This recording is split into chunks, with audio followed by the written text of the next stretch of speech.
कर रहा हूँ इमरान खान साहब के 2 केसेस जिनके अंदर वो जेल के अंदर बंद हैं। उन दोनों केसेस की अपीलें आज इस्लामाबाद हाई कोर्ट में लगने जा रही हैं। ये बहुत इंपॉर्टेंट है। बड़े लंबे अरसे से, यानी साल से ज़्यादा हो गया, इमरान खान साहब और उनके वकला कोशिश कर रहे हैं कि इमरान खान साहब के केसेस इस्लामाबाद हाई कोर्ट में लगें। इमरान खान साहब के वकील सलमान सफदर साहब कई मरतबा ये कह चुके हैं कि ये केसेस बिल्कुल ठहरने के काबिल ही नहीं है, और अगर सुप्रीम कोर्ट या हाई कोर्ट में किसी भी जगह पे ये केसेस जाते हैं तो ये उड़ जाएंगे। इमरान खान साहब इन केसेस में रिहाई पा लेंगे। अब ये दोनों केसेस लग गए हैं और एक ही दिन लग गए हैं। और इससे पहले मैं आपको ये बताऊं कि 2 दिन पहले इमरान खान साहब की 9 केसेस में ज़मानतें मंजूर हुई हैं। 7 या 8 केसेस थे गालिबन, एक बुशरा बीबी का भी था। तो इमरान खान साहब के एक और अदालत से, जो लोअर कोर्ट है, वहाँ पे 9 मुख्तलिफ केसेस के अंदर या 8 मुख्तलिफ केसेस के अंदर ज़मानतें मंजूर हुई हैं, जिसमें 9 मई का भी था, उसके अंदर केस था आज़ादी मार्च वाला भी, उसके अंदर दीगर कुछ और केसेस थे।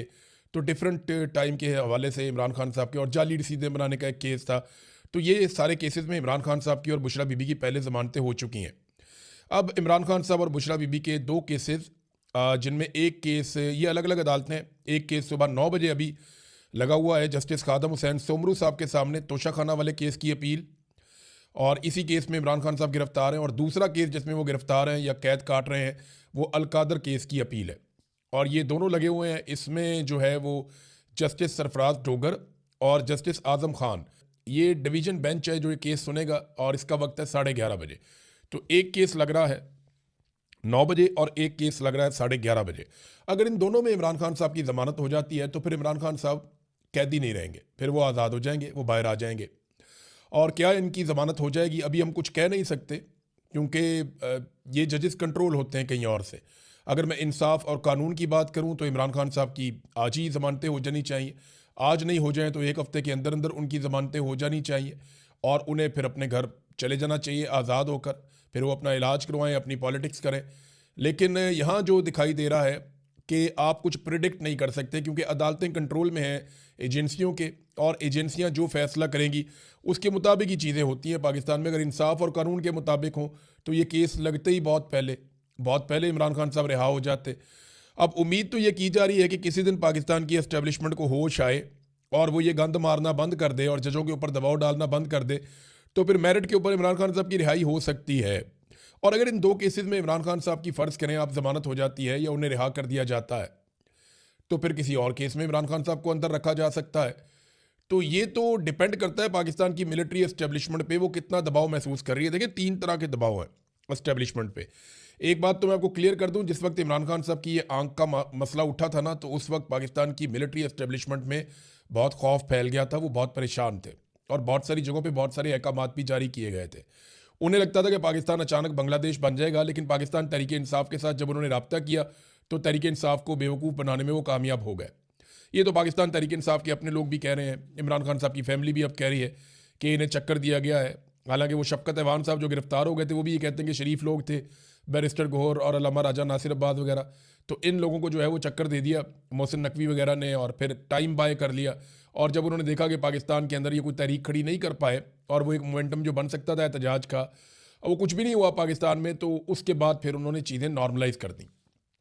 इतनी नॉर्मलाइज कर दी कि बड़े आराम से एक दिन रात को इमरान खान साहब को अस्पताल लेकर आए, लाकर इमरान खान साहब का जो आंख का ट्रीटमेंट करवाया, उनके बाकी टेस्ट किए और वहाँ से लेकर चले गए। अब दबाव एक तो पब्लिक का है कि किसी वक्त भी पब्लिक अगर खड़ी हो जाती है तो एस्टेब्लिशमेंट के ऊपर एक दबाव रहेगा। और दबाव ये भी है कि अवाम में और पाकिस्तान की मिलिट्री एस्टेब्लिशमेंट में या पाकिस्तान की फ़ौज में बतौर इदारा अवाम के साथ एक दूरी पैदा होती चली जा रही है, और वो जो एक ताल्लुक था वो कमज़ोर पड़ रहा है। तो एक तो ये बहुत दबाव है। दूसरा, पाकिस्तान चल ही नहीं रहा, इस बात का बड़ा दबाव है।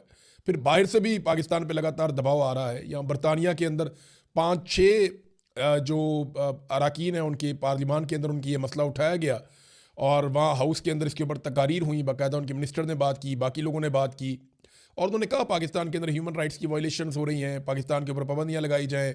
बल्कि जर्नैलों के ऊपर पाबंदियों का भी तस्करा किया गया। ये भी कहा गया कि पाकिस्तान के साथ हम इसके बावजूद ट्रेड करते हैं, पाकिस्तान को बहुत सारे फ़ायदे देते हैं, तो ह्यूमन राइट्स की जो वायलेशन हो रही हैं, इसके बाद इन सारी चीज़ों पर नुक्ताचीनी की गई और पाकिस्तान पर बहुत तनकीद की गई। और वहाँ पे ये मामला अभी ख़त्म नहीं हुआ, ये अभी आगे चलेगा, आप देखते रहेंगे।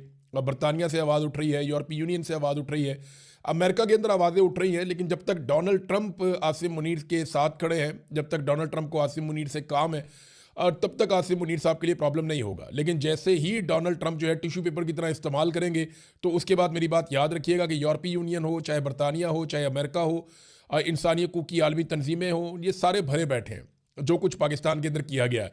उसके बाद बड़ा सख्त रद्द-ए-अमल इनके ऊपर आएगा। बहरहाल इमरान खान साहब फिलहाल तो गिरफ्तार हैं और ये एक अच्छी खबर है, उनके केसेस लग गए हैं। देखते हैं इन केसेस के अंदर क्या होता है। इमरान खान को कत्ल करने की जितनी कोशिशें की गई उन पे मुराद सईद ने एक तफसीली बयान जारी किया है और ये बड़ी अजीब चीज़ें जो उन्होंने बताया, तशवीशनाक सूरत हाल उन्होंने कहा जी जन्म ले रही है और इमरान खान साहब इस वक्त रियासत की तहवील में है जहाँ मुसलसल उनकी ज़िंदगी से खेला जा रहा है। आखिर किस चीज़ को छुपाया जा रहा है? उनका कंट्रोल्ड चेकअप किया जाता है, कंट्रोल्ड इन्फॉर्मेशन दी जाती है, कंट्रोल्ड मीडिया है जिससे ज़िंदगी को ख़तरा है, जिनकी वजह से वो इस नहज पर पहुँचे हैं, उन्हीं की बात पर यकीन कैसे किया जा सकता है? उन्होंने कहा जी इससे कबल इमरान खान पर वज़ीराबाद में कातलाना हमला करवाया गया, इनको गोलियां लगी, अल्लाह ने उनकी ज़िंदगी की हिफाजत की, लेकिन उस वक्त भी बयानियाँ बनाए गए।